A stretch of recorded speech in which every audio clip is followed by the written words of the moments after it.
ड्राईमा मात्र खनाउनु पर्यो। यदि त्यहाँ मोइस्चर छ भने त्यो पानी तैरिन्छ, त्यो पानी फेरि इन्जिनमा गयो भने के हुन्छ, त्यो इभापोरेट हुन्छ। इभापोरेट हुने बित्तिकै के हुने भयो, त्यसले भोल्युम हाई लिन्छ र त्यसैले फेरि स्टिमको काम गर्छ होइन। स्टिम भनेको एकदमै फेरि त्यो इनर्जी प्याकेटै हो त्यो होइन। अब जसरी पनि त्यसलाई बाहिर निस्किनु पर्छ स्टिमलाई, त्यसले फेरि ब्लास्ट गर्छ है। त्यस कारणले मोइस्चरहरू यो लुब्रिकेटिङ ओइलमा मोइस्चर कहिले पनि पर्नु हुँदैन। बरु अलिकति बढी त्यो मोइस्चर पानीको थोपाहरू देखियो भने अलिकति बढी लिक्विडै के अरे लुब्रिकेटिङ ओइलै फालेर गर, तर पानी अलिकति छ के भनेर त्यसलाई चाहिँ भित्र पठाउने काम चाहिँ नगर। Keep away from storage of other inflammable material. Don't allow smoke near storage area. And the oil drums should be put on wooden planks to keep them above the ground, which prevents rusting of and underside of a drum. यो drum पनि आजभोलि त plastic आउँछ, खासै problem भएन। पहिला चाहिँ मेटलको टिनको आउँथ्यो र त्यो चाहिँ धेरै बेरसम्म स्टोरेज राख्दाखेरि भित्रै खिया लाग्ने होइन। यस्तो रस्टिङ हुने ड्रमहरू छ भने तल चाहिँ काठ अथवा स्टाइरोफोम केही राखेर तलको चिसो नआउने हिसाबले चाहिँ राख्नु पर्छ। यसरी चाहिँ अब moisture drum should be store in maximum in 3 layers, better in 2 layers। यसरी चाहिँ राख्ने भन्ने कुरो छ होइन। अब यो त तिमीले एकचोटि सर पढ्यो भने यसलाई बुझाइराख्नु पर्ने कुरो भएन, त्यो गरेर तिमीले एकचोटि पढ भने हो कि मैले। अब स्पेसिफिकेसन अफ लुब्रिकेन्टहरू यो भिस्कोसिटी होइन, एसआई 40-30 कुन प्रपोजको लागि कुन ग्रेडिङको युज गर्ने होइन। पेट्रोल इन्जिन छ भने एसआई 20 होइन। अब यसको नोमेनक्लेचर के हो, एसआई भनेको सोसाइटी अफ अटोमोटिभ इन्जिनियर्स होइन। एसआई भनेको चाहिँ एकदमै यो सर्ट फर्म हो, सोसाइटी अफ अटोमोटिभ इन्जिनियर्स। यति मलाई अब 20W40 भनेको viscosity index used in all season भनेर भन्यो। W भनेको विन्टर होइन, 40 भनेको use in summer season. API भनेको अमेरिकन पेट्रोलियम इन्स्टिट्युट, एस भनेको स्पार्क इग्निसन इन्जिन होइन, पेट्रोल इन्जिन जति स्पार्क इग्निसन भयो। एल भनेको ग्रेड। अब यस्तो गरेर अरू पनि छ है तिमीहरूको। अब strategy for maintenance of construction equipment.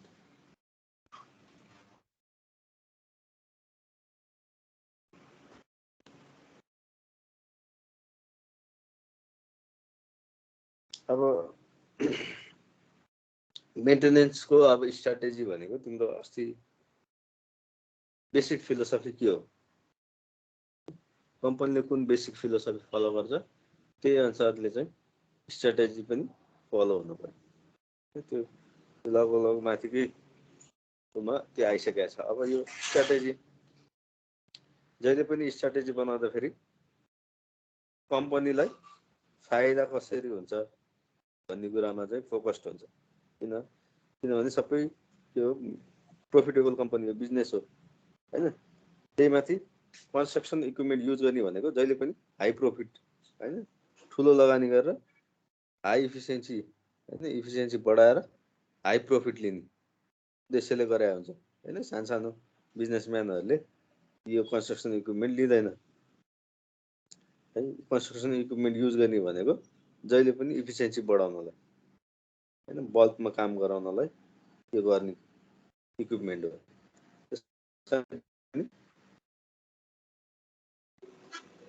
अब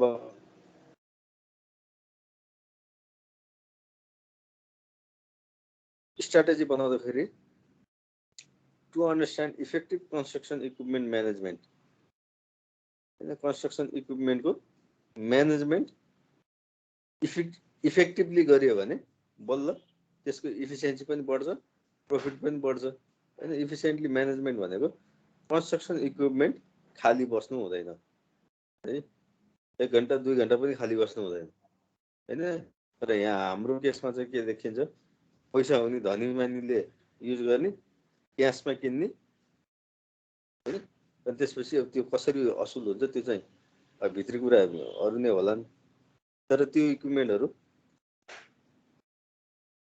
चाहिँ बस्न चाहिँ हुँदैन कुनै पनि हालतमा त्यो इक्विपमेन्ट बस्यो भने चाहिँ त्यो घाटा हो भनेर चाहिँ थ्योरिटिकल अथवा प्र्याक्टिकल पनि ठुलठुलो कम्पनीहरुले कन्स्ट्रक्सन इक्विपमेन्ट त्यतिकै राख्दैन एउटा कन्स्ट्रक्सन इक्विपमेन्ट बस्नु भनेको तिम्रो करोडौंको इक्विपमेन्ट हुन्छ हैन करोडौंको इक्विपमेन्टको ब्याज भनेको महिनाको 1 करोडको इक्विपमेन्ट भयो भने ब्याज केही नभए नि 1 लाख अथवा 50,000 हुन्छ हैन 50,000 ले 1 महिनामा कति जना मान्छेले काम लगाउन सकिन्छ है त्यो भएन भने त्यो लस हो त्यसकारणले गर्दाखेरि to understand effective construction equipment management one should also understand effective construction equipment maintenance गाडी बस्नै हुन्न भन्नुको अर्थ त्यो पनि एकदमै चुस्त दुरुस्त अवस्थामा रहनु पर्यो हैन बिग्रन भएन बिग्रियो भने त्यो लस हुन्छ अब त्यही कुरा अब यो कन्स्ट्रक्सन मेन्टेनेन्स कस्टहरु कसरी लाग्छ के हुन्छ भन्ने कुरा चाहिँ अब यो स्ट्र्याटेजीमा हैन इन इक्विपमेन्ट इन्टेन्सिभ प्रोजेक्ट है भनेको अब अहिलेकै अवस्थामा पनि काम गर्ने मान्छेहरु छैन पाउँदैन है लेबरहरु पाउँदैन अब नेपालको लेबरहरु जति सबै विदेश गइराछन् हैन किनभने त्यहाँ हाइली पेड छन् अब त्यस्तो केसमा कन्स्ट्रक्सन इक्विपमेन्टहरु युज हुन्छ है विदेशमा पनि कन्स्ट्रक्सन इक्विपमेन्टहरु युज हुन्छ नेपालको केसमा पनि अब यो कन्स्ट्रक्सन इक्विपमेन्टहरु एकदम र्यापिड युज भएको देखिरहेको छ the major capital investment is for equipment needed in the field है अब क्यापिटल इन्भेस्टमेन्ट भनेको पुँजीगत खर्च चाहिँ एकदमै हाई हुन्छ कन्स्ट्रक्सन अब डोजर किन्न पर्यो लोडर किन्न पर्यो हैन थोरै पैसाले त आउँदैन त्यसकारणले त्यसमा पैसा फस्या हुन्छ It constitutes a big percentage of the total project cost and as a consequence, the effectiveness of equipment management during project execution is very important factor in project profitability. ठुलो अमाउन्ट पैसा पुँजीगत खर्च भएको हुनाले यदि त्यो इक्विपमेन्टहरु राम्रोसँग युज भएन भने त्यो चाहिँ कम्पनीलाई लस हो भनेर भन्छ अब many factors affect the productivity of the machine हैन धेरै कुराहरुले त्यसको प्रोडक्टिभिटीमा असर गर्छ जस्तो कि वेदर हैन सर्टेन वेदरमा नबसिङ हुँदैन अपरेटर इफिसिएन्सी कोही अपरेटर राम्रोसँग चलाइदेला कोहीले बिस्तारै चलाइदेला हैन एन्ड अपरेटिङ साइट कन्डिसन कस्तो छ all have an impact and are often not possible for the project manager to control अब यस्ता कन्डिसनहरु प्रोजेक्ट म्यानेजरले कन्ट्रोल गर्न सक्दैन वेदर कन्ट्रोल गर्न सकिदैन हैन अपरेटर कोएफिसिएन्सी एक्सपर्ट भनेर राख्यो कहिलेकाहीँ कुरा मिलेन भने उसैले स्लो गरिदिन्छ हैन यो कुरा पनि अब कसैको मुडलाई त म्यानेजरले कन्ट्रोल गर्न सक्दैन नि हैन उसको पनि सर्टेन क्राइटेरिया बाउन्ड हुन्छ त्यो बाउन्ड भित्र बसेर उसले स्लो चलाइदियो भने हैन त्यो पनि एउटा लस हो तर त्यो पनि म्यानेजरको कन्ट्रोलमा हुँदैन हैन however the only truly controllable factor is machine availability अब एकदमै कन्ट्रोल गर्न सक्ने म्यानेजरले भनेको मेसिन उपलब्ध छ कि छैन हैन भनेको मेसिनको म्यानेजमेन्ट राम्रोसँग भएको छ कि छैन भन्ने कुरा चाहिँ म्यानेजरले चाहिँ त्यो चाहिँ कन्ट्रोल गर्न सक्छ कुनै मेसिन कता पठाउने कुन मेसिन कता पठाउने कुन मेसिन पछि कुन मेसिन युज गर्ने सिक्वेन्सहरु हैन यसरी चाहिँ कन्टिन्युअस काम गराउनलाई चाहिँ म्यानेजरले चाहिँ मेसिनहरुको चाहिँ शेड्युलिङ गर्न चाहिँ सक्छ for this reason equipment availability management which is the primary goal of equipment management must be aggressively purchased based on the detailed maintenance program developed by the program manager अब त्यो गर्नलाई के गर्नु पर्यो मेन्टेनेन्स हैन कुनै पनि मेसिन नबिग्रिकन लाइफ टाइम चल्ने भन्ने त हुँदैन हैन कुनै मेसिनको पालो नआउँदाखेरि त्यसलाई मेन्टेनेन्स गर्नु पर्यो पालो आउँदाखेरि एकदमै इफिसियन्टली काम गर्न पर्यो भनेर चाहिँ यो स्ट्र्याटेजी चाहिँ हामीले एप्लाई गर्न सक्छौँ अथवा यो चाहिँ गरिन्छ हैन The specific details of the equipment maintenance program depend on the various factors such as the size of the fleet, the type of the project, location, climatic condition, and other factors, and each program must be customized for the project on which it is used. अब यो मेन्टेनेन्समै माथि कति अब यो कति दोहोऱ्याइराख्ने हैन यसको theme भनेको चाहिँ मेन्टेनेन्स स्ट्र्याटेजीको लागि कन्स्ट्रक्सन इक्विपमेन्टहरु छ भने चाहिँ मेन्टेनेन्स स्ट्र्याटेजी चाहिँ एकदमै इफेक्टिभ हुनुपर्छ र यसले अस्ति पढाएको छ प्रिभेन्टिभ र प्रिडिक्टिभ गरेर हामीले 24-25% सम्म हामीले चाहिँ प्रॉफिट अथवा अपरेटिङ कस्ट चाहिँ हामीले सेभ गर्न सक्छौं the percentage of the total operating cost used for the repair can reach 25% or more है अपरेटिङ कस्ट टोटल कस्टको अपरेटिङ कस्ट जुन हुन्छ नि त्यसको चाहिँ 25% सम्म चाहिँ रिपेयर एन्ड मेन्टेनेन्समा लाग्छ भनेर यो एउटा रिसर्चले दिएको छ यो चाहिँ हामी मिनिमाइज गर्न सक्छौं 1/3 सम्म हैन यो 25% को study has shown that till 1/3 of the maintenance cost can be saved यो 20 अपरेटिङ कस्ट को क्यापिटल कस्ट छैन कस्ट को 25% सम्म मेन्टेनेन्स कस्ट लाग्छ हैन हेभी इक्विपमेन्टमा र त्यो 25% चाहिँ त्यो 25% को यदि इफेक्टिभली हामीले काम गर्यो भने हैन although many agree the maintenance strategies such as preventive and predictive maintenance policy have been shown to produce a saving of 25%. A study has shown that 1/3 of this maintenance cost be saved. एकदमै राम्रो preventive र प्रिडिक्टिभ maintenance एकदम strictly follow गर्यो भने 25% सम्म त्यो cost saving गर्न सकिन्छ र त्यसको 25% सम्म त्यो मेन्टेनेन्स कस्ट आउँछ र त्यसको चाहिँ 1/3 चाहिँ हामीले सेभ गर्न सकिन्छ र भने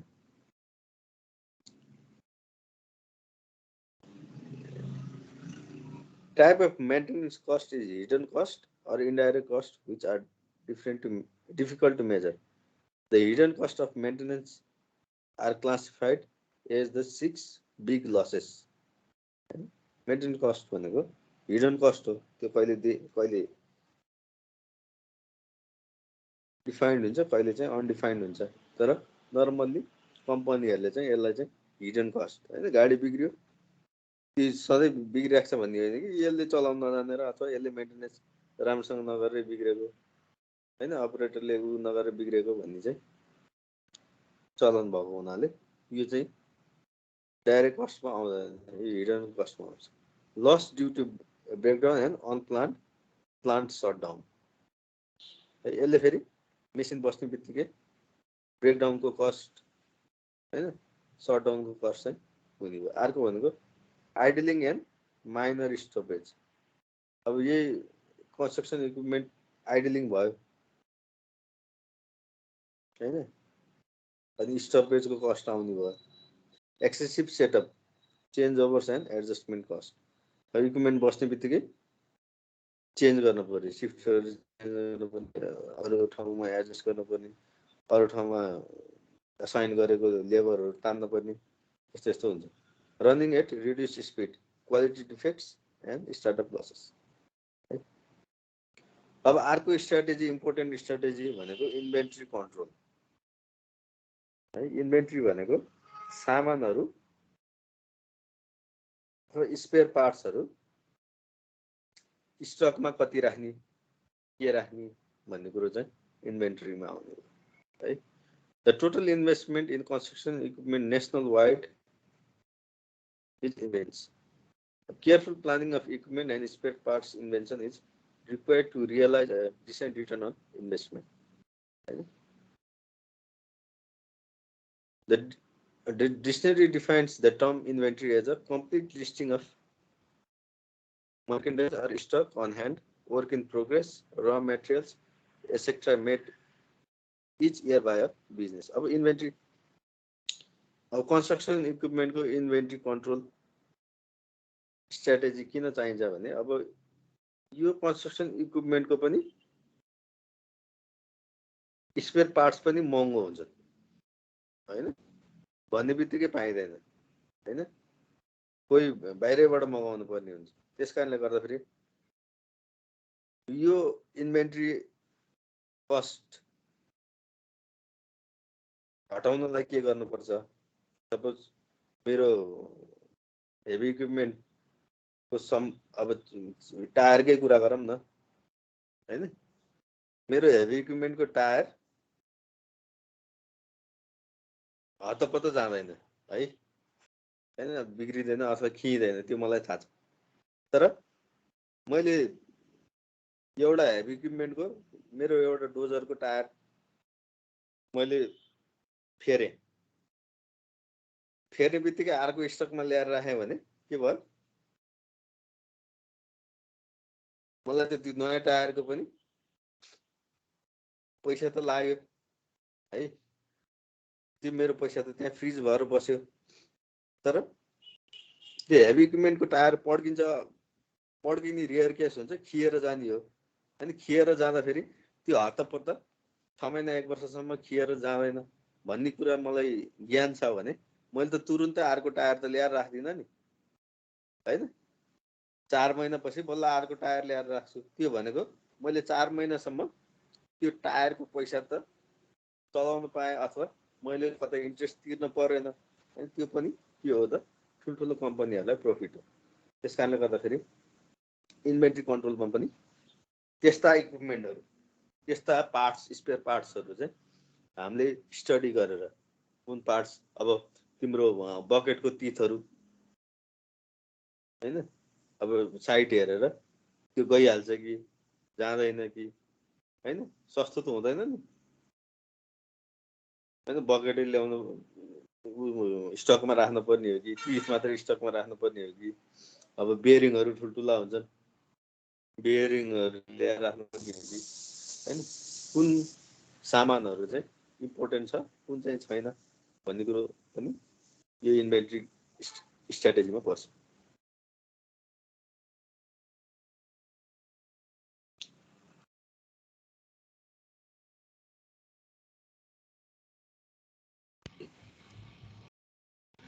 सर अनि यो पार्ट्सहरूको कन्ट्रोल चाहिँ हामी कसरी गरिन्छ त? जस्तै एकचोटिमा अब कति मगाउने अथवा कति राख्ने भन्ने कुरो चाहिँ ठ्याक्कै डिसिजन कसरी मेकिङ हुन्छ त?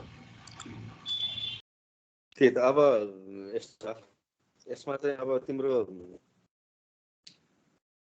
अब कुन लेभलको कम्पनी हो हैन, अब त्यो कम्पनीमा तिम्रो सपोज मेरो एक्जाभेटर छ, डोजर छ हैन, दुइटै मेरो कन्टिन्युस चलिरहेको छ भने मेरो साइट कस्तो छ त, मैले डाँडा कोपार्न जानु छ भने, एक्जाभेटर पठाउनु छ भने त्यो डाँडामा अलिअलि काम गरिसकेपछि त थाहा हुन्छ नि ढुङ्गा कस्तो छ के छ भन्ने कुरो हैन।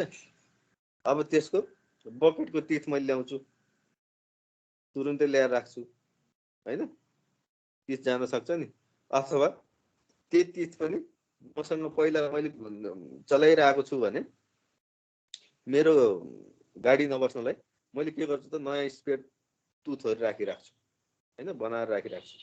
अब त्यहाँ बिग्रिहाल्यो भने त्यो फेरिदिइहाल्छु र त्यो भएको तुथ चाहिँ मैले फेरि मेन्टेनेन्स गर्न दिन्छु। भनेको त्यो तुथ मात्र निकालेर मेन्टेनेन्स गर्न दियो भने गाडी त बसेन नि, गाडी नबस्नु भनेको त घन्टाको अहिले कति लिन्छ नेपालमै पनि 2500-3000 लिन्छ नि, 1 घन्टा मेरो 5000-5500 लिन्छ। त्यही त 5-6 हजार बस्छ। अब 2-3 घन्टा मेरो बस्यो भने त 15-20 हजार बस्यो नि हैन। त्यस्तै गरेर 2 दिन मेरो गाडी बस्यो भने ड्राइभरलाई दिने स्यालेरी नै बस्यो हैन, घाटा भयो। त्यसकारणले गर्दाखेरि मैले त्यो तितहरू चाहिँ ल्याएर राख्छु हैन। अब त्यस्तै गरेर अब उनको पार्ट्सहरू, होसेसहरू हैन, त्यो चाहिँ ल्याएर राख्ने भयो। अब टायरको केसमा अघि भने मैले टायर चाहिँ मैले तुरुन्त ल्याएर राख्दिनँ है, किनभने मेरो टायर त त्यो त्यतिकै त पड्किँदैन होइन, खिँदै पनि खिँदैन, धेरै हिँड्ने गाडी पनि होइन। त्यस कारणले गर्दाखेरि म टायर चाहिँ अब त्यो खिसकेपछि है पुरै त्यो त्यसको त्यो के भन्छ त्यसको प्लाई नै अलिअलि प्लाई नै देखिन थालेपछि अनि बल्ल म अर्को टायर ल्याएर राख्छु। अर्को कुरा के हुन्छ, सजिलै पाउँछ कि पाउँदैन होइन, हामी त्यो पनि स्टडी गर्न सक्छौँ। अब आजभोलि त डोजरहरू मजाले पाइन्छन् होइन, मेरो कम्पनी त छ, मसँग डोजरहरू त छ, तर काठमाडौँबाट एकै दिनमा कुनै सामान सपोज मेरो इन्जिनको कुनै पार्ट्स बिग्रेला अरे, ल पिस्टन सिलिन्डर बिग्रिने भयो अरे होइन, त्यसको इफिसियन्सी घट्दै गयो भने मैले के गर्छु, जब इन्जिन पिस्टन कि त सिजै हुन पर्यो होइन, तर त्यो गाडी चाहिँ प्रायः जस्तो गाडीहरू सिज हुँदैन, बिस्तारै डिटोरेट हुँदै गएको हुन्छ।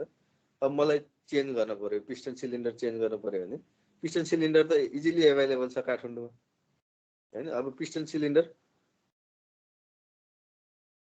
त्यो मेन्टेनेन्स गर्न पर्यो भने मलाई गाडी मेरो वर्कसपमा ल्याएर खोलिन्जेलसम्म 2-3 दिन लाग्न सक्छ। त्यो दिनजेलसम्म काठमाडौँबाट मैले पार्ट्स ल्याउन सक्छु भने म त्यो किन स्टकमा राख्छु होइन र। त्यस्तो कुराहरू चाहिँ इन्भेन्ट्री कन्ट्रोलमा पर्छ होइन। अब बुमकै कुरा गर, अब बुम नेपालमा स्टकमा राख्दैनन् भने इन्डियाबाट मगाउनु पर्छ भने त्यस्तो कुरा चाहिँ मैले स्टकमा राख्छु। त्यो पनि नयाँ गाडी छ भने होइन कि अलिअलि प्रेसर घट्दै जान्छ नि होइन, त्यहाँ त प्रेसर सेन्सरले बुमको त एकैचोटि पुरै जाने होइन, खिँदै गएर त्यसको इफिसियन्सी घट्दै गएर अनि चेन्ज गर्न पर्ने हो। त्यस्तो सामानहरू चाहिँ ल मेरो बुमको अब यसले 1 महिना 1.5 महिनासम्म त काम गर्छ, यतिको साइडमा यो लाइट साइडमा काम गर्छ होइन, अथवा हेभी साइडमा चाहिँ यसले गर्न सक्दैन, मेरो लाइट साइडमा चाहिँ काम गर्न सक्छ यो मेसिनले भने मैले हेभीबाट लाइटमा सिफ्ट गर्छु त्यो मेसिन होइन। त्यसपछि लाइटमा चाहिँ 1 महिना चल्छ भनिसकेपछि मैले इन्डियाबाट सामान मगाउन सक्छु। यसरी चाहिँ इन्भेन्ट्री कन्ट्रोलको स्ट्राटेजी। जसरी नै के हो कम्पनीलाई फाइदा हुन पर्यो होइन। मेरो फाइदा कसरी हुन्छ, एउटा चाहिँ मैले क्यापिटल कस्ट कम्पनीलाई तिर्याएर त्यो पैसा चाहिँ फ्रिज गराउनु भएन। अर्को चाहिँ के हो, सानो पार्ट्स चाहिँ मैले ल्याएर राख्न सक्छु, ठुल्ठुलो पार्ट्स राख्दाखेरि त्यसको इन्ट्रेस्ट पनि होइन, इन्ट्रेस्ट पनि के हुन्छ कम्पनीको हिडन कस्टमा आउँछ। त्यस कारणले गर्दाखेरि त्यो स्ट्राटेजी चाहिँ मेन्टेन गर्न पर्यो भन्ने हो।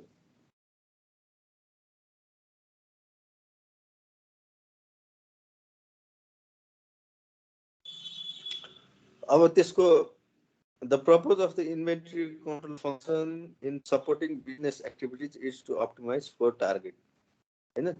अब अप्टिमाइज भनेको हेभी वर्ड हो हैन। अप्टिमाइज कसरी गर्दिने, maximising equipment availability during plant or operating hours. अब कम्पनीलाई फाइदा कसरी हुन्छ, इक्विपमेन्ट चाहिँ हेभी इक्विपमेन्ट चाहिँ एभाइलेबल हुनु पर्यो साइटमा हैन। जति बेला त्यो साइटमा पनि कस्तो हुन्छ, एउटै मेसिन चलिराख्ने भन्ने हुँदैन नि, एउटा काम गर्यो अनि त्यसपछि अर्को काम गर्छ अनि त्यसपछि फेरि अर्को काम गर्छ हैन। त्यसलाई डिफ्रेन्ट कामको लागि डिफ्रेन्ट इक्विपमेन्ट चाहिएला हैन। त्यसरी चाहिँ यो सेड्युलिङहरू चाहिँ अपरेटिङ आवर्सको सेड्युलिङहरू चाहिँ इफेक्टिभली गरिदिन सकिन्छ हैन। यो त्यो चाहिँ एक्सपिरियन्सबाट। सपोज एक ठाउँमा खाल्टो खन्न पर्यो, एक्जाभेटरले 2 घण्टा काम गर्छ, त्यसपछि त्यो खाल्टोले अब त्यहाँ वाल लगाउनु पर्छ हैन। त्यो वाल लगाइन्जेल अब लेबरहरूले काम गर्लान् त्यहाँ, त्यो टाइममा त्यो एक्जाभेटर त्यहाँ त्यतिकै कुरेर त्यो वाल लगाइन्जेल कुरेर बस्ने होइन कि अर्को ठाउँमा गएर खन्ला हैन। त्यसरी चाहिँ हामीले सेड्युलिङ गरेर कामको इफिसियन्सी चाहिँ बढाइदिन्छ। Reducing spare parts inventory level हैन। अब स्पेयर पार्ट्सहरू चाहिँ महँगो स्पेयर पार्ट्स स्टकमा नराख्ने अथवा कतैबाट मगाउँदाखेरि तुरुन्तै आइहाल्ने पार्ट्स के अरे इन्भेन्ट्रीमा नराख्ने, रिड्युसिङ अपरेटिङ कस्ट, अपरेसन कस्टहरू चाहिँ त्यो मेन्टेनेन्स गर्दाखेरिको अपरेसन कस्टहरू चाहिँ रिड्युस गरिदिने, ग्यारेन्टिङ प्रोडक्टिभिटी इन द फिल्ड। अब यो भइसकेपछि के हुन्छ, हाम्रो एक्सपिरियन्सले के भन्छ भने त्यो फिल्डमा चाहिँ त्यो मेसिन चाहिँ बस्दैन। अघि मैले भने यदि तिम्रो एकदमै हेभी साइड छ हैन, तिम्रो तुथहरू गइरहेको छ भने, यदि तिमीले इन्भेन्ट्रीमा तिम्रो बकेटको तुथहरू राखेको छौ भने त्यो मेसिन त्यहाँ बसेन। अनि तिमीले के भन्न सक्ने भयो, तिमीले ग्यारेन्टीको साथ मैले यति टाइममा यो काम सक्छु भनेर ओनरलाई पनि भन्न सक्ने भयो, आफ्नै पनि प्लान हैन, यो साइट यतिमा सकिन्छ त्यसपछि यो मेसिन चाहिँ अर्को ठाउँमा जान्छ भनेर आफ्नो पनि प्लान गरेर त्यसरी चाहिँ प्रफिट लिन सक्छ। अब the general objective of the inventory control is to minimise the total cost of keeping the inventory proposed while making the trade-off among the 4 major categories of cost. अब कस्टहरु के आउँछ, पर्चेजिङ कस्ट है, सामान किन्न पर्यो, अर्डरिङ कस्ट हैन, ordering cost भनेको तिम्रो लजिस्टिकहरुलाई दिने कस्ट हैन, भन्सारमा तिर्न पर्ला, गाडीको के ट्रान्सपोर्टलाई तिर्न पर्ला, यस्तो कस्टहरु। अब capital cost of maintaining and inventory हैन, अघि भने त्यो सामान ल्याएर राखिराखेर स्पेयर पार्ट्स राख्नु भनेको पनि त कस्ट हो हैन, एक प्रकारको कस्ट हो। त्यो नचाहिने सामान ल्याएर राखिदियो भने के हुन्छ, तिम्रो अब गियर बक्स ल्याएर राखिदियो रे, ल गियर बक्स त हतपत बिग्रिँदैन हैन। अब त्यो बिग्रिन्छ, कुनै बेला बिग्रिन्छ, तर 5 वर्षपछि बिग्रिने सामान अहिले ल्याएर इन्भेन्ट्रीमा हैन, एउटा गियर बक्स त स्पेयर राख्नुपर्छ, 2-3 वटा मेसिन छन्, एउटा गियर बक्स त राख्नुपर्छ अथवा गियरको त्यो गियरहरू राख्नुपर्छ भनेर भन्यो भने, अब भोलि गएर तिम्रो 5 वर्षसम्म कुनै पनि मेसिनको गियर बिग्रेन भने त तिमीलाई त साउले त यो किन यो यत्रो यो फ्रिज गराएर राखेको यत्रो पैसा भनेर भन्छ नि हैन। त्यस्तो कस्टहरू पनि मिनिमाइज गरिदिनु पर्यो। अब impact cost due to unavailability of parts and support equipment. अब त्यही गियर यदि कुनै मेसिनको बिग्रियो भने तिमीले जापानबाट मगाउनु पर्छ, इन्डियाबाट पनि पाउँदैन, जापानबाट मगाउनु पर्छ, 2-3 महिना लाग्छ भने चाहिँ तिमीले ल्याएर राख्न चाहिँ सक्छौ, कन्भिन्स गराएर है। त्यो पनि कस्तो केसमा,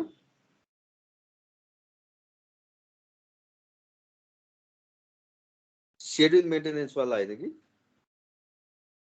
प्रिडिक्टिभ मेन्टेनेन्स वालाकोमा हैन। अब अपरेटरहरुसँग राम्रो सम्बन्ध भयो भने, ल है सर यसको गियर जान थालेछ, गियर जान लागेछ, गियर खराब आएछ भनेर उनीहरूले भनिदिन्छ हैन। अनि त्यो केसमा तिमीले चाहिँ अर्डर गरेर तुरुन्तै ल्याएर इन्भेन्ट्रीमा राखेर ल चलाउँदै गर्नुस्, बिस्तारै चलाउँदै गर्नुस्, म मगाउँछु अनि फेरौँला, आएपछि फेरौँला भनेर ठ्याक्क सामान पनि आयो, त्यसको अनि गियर बक्सको गियर पनि फेर्न पायो भने त त्यो एकदमै इफेक्टिभ भयो नि, त्यो मेसिन बसेन। त्यस्तो तरिकाले चाहिँ हामीले चाहिँ इन्भेन्ट्री कन्ट्रोलको स्ट्र्याटेजी बनाउने र युज गर्ने तरिका चाहिँ त्यस्तो हुनुपर्छ भन्न खोजेको।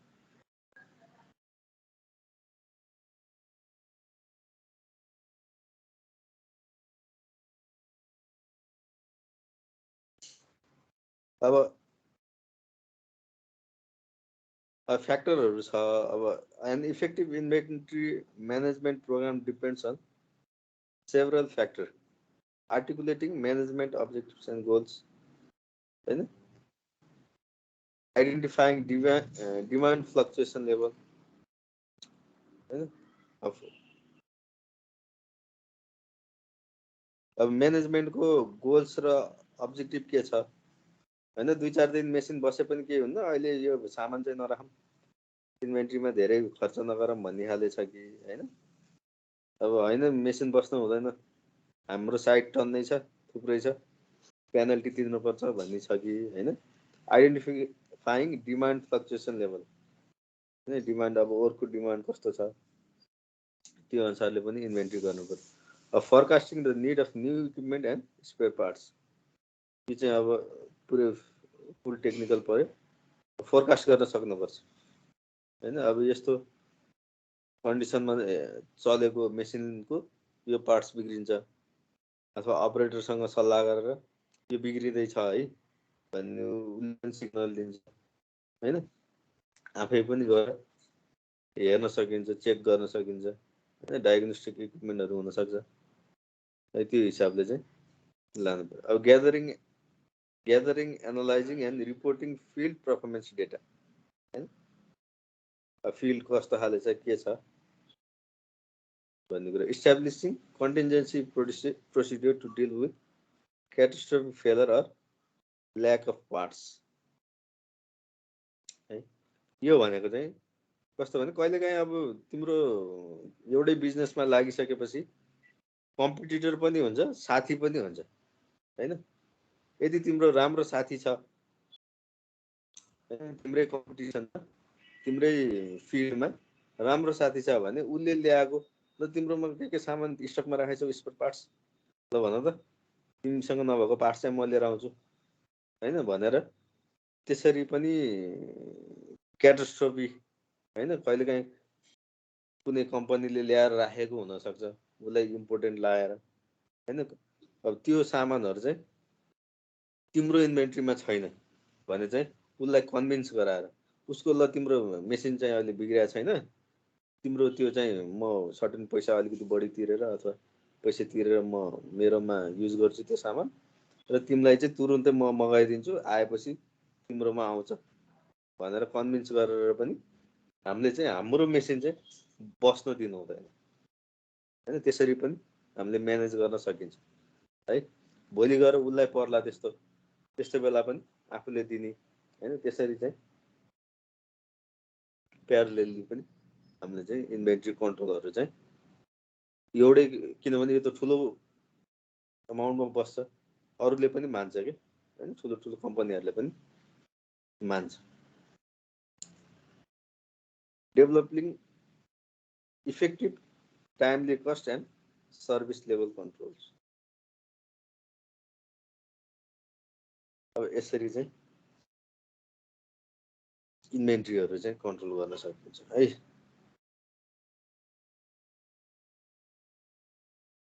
अब यसमा डिफ्रेन्ट टाइप्स अफ एप्रोच, अब यो थ्योरी अब विदेशमा युज भएको एप्लिकेसन भएको थ्योरीहरूमा एबिसी एप्रोच, एबिसी एप्रोचमा के गर्ने, यो भनेको of 20% are responsible for 80% of money usages होइन। 20% पैसाले चाहिँ 80% को चाहिँ इन्भेन्ट्री कन्ट्रोल त्यतिसम्मको चाहिँ काम गर्छ। त्यस्तै गरेर बी टाइपकोमा चाहिँ 30%, सी टाइपको चाहिँ 50% भनेपछि मोस्ट इफिसियन्ट कुन हुने हो, ए टाइप है।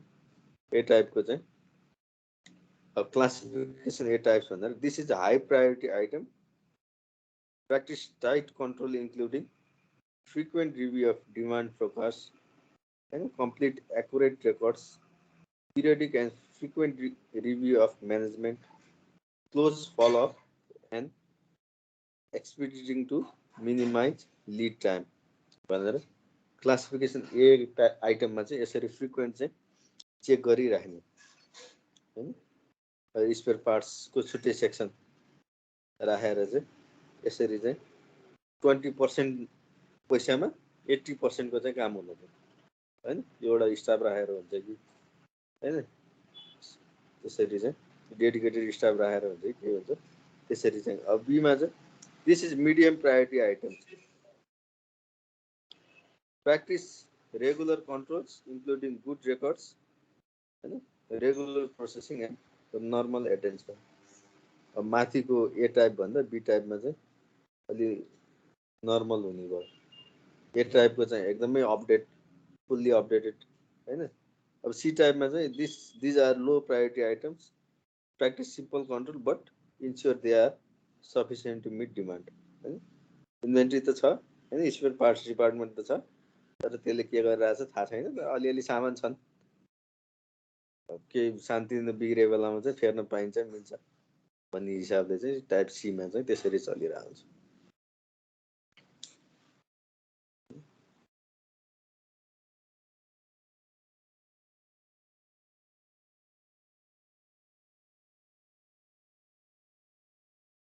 अब यहाँ अब अलिअलि फर्मुलेसनहरू छ हैन, यो चाहिँ सेल्फ स्टडी गरेर इकोनोमिक अर्डर क्वान्टिटी मोडल, यो भनेको अर्को टाइप एबीसी भन्दा अर्को type. The economic order quantity model may be traced back to 1915 and is one of the most widely known inventory control methods. Some assumptions associated with the model are constant and known demand, instantaneous receipt of inventory, constant and known time between order placement and receipt of order, infeasible quantity discount, stock out can be provided by placing order at right time, two variable cost, holding cost and ordering or setup cost. यस्ता यी प्यारामिटरहरूले गर्दाखेरि चाहिँ इन्भेन्ट्रीमा चाहिँ efficiency बढाउने घटाउने चाहिँ काम हुन्छ है। ल अब यो सिम्पल यो चाहिँ अब एकचोटि पढ्दै गर नलेज चाहिँ हुनु पर्यो।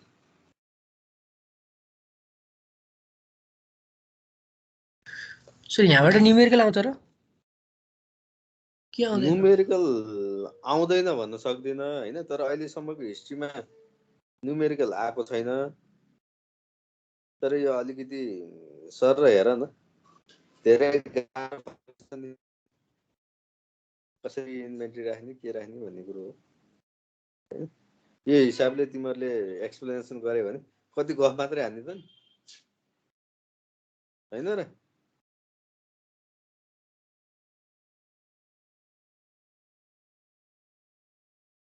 धेरै छैन न्युमेरिकल, एउटा दुईटा मात्रै हो। त्यो पनि फर्मुला हेरे, फर्मुला लगाएर डाइरेक्ट आउने खाले न्युमेरिकल आइहाल्यो भने। तर अहिलेसम्मको हिस्ट्रीमा अहिलेसम्म आएको छैन, तर आउँदैन भन्न ग्यारेन्टी गर्न सकिँदैन।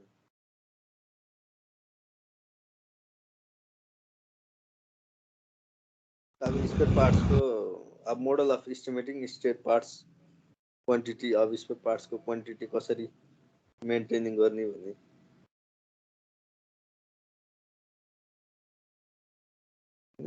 अब सेफ्टी इन्स्पेक्सन के गर्ने। अब कन्स्ट्रक्सन इक्विपमेन्ट पार्किङ गर्ने बेलामा त्यतिकै राख्ने बेलामा कुन प्रोसिडियरमा राख्ने। Perform daily and periodic physical checkup, engine cooling and lubricating system, leakage and top up hydraulic system, leakage of transmission oil, check brake and clutch fluid, inspect hydro drive system, inspect steering system, check steering fluid, tire and undercarriage cleanness, breakage, greasing। यस्तो कुराहरू चाहिँ अब गाडी जानुभन्दा अगाडि अथवा parking गर्दाखेरि के चेक गर्ने भन्ने कुरा हो।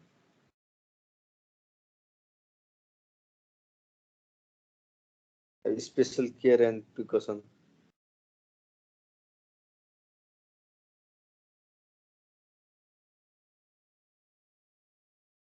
Be careful of falling from boom, stick and बर्काइट भनेको छ है। कहिले काहीँ खस्छ कि। यसरी चाहिँ तिमीहरूको च्याप्टर 4 20 पन्नाको नोट छ, यो चाहिँ एकचोटि हेर है।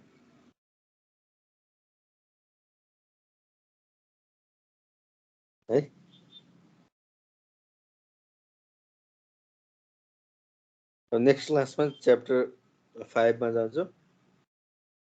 त्यसमा इक्विपमेन्ट पोलिसी, इक्विपमेन्ट कसरी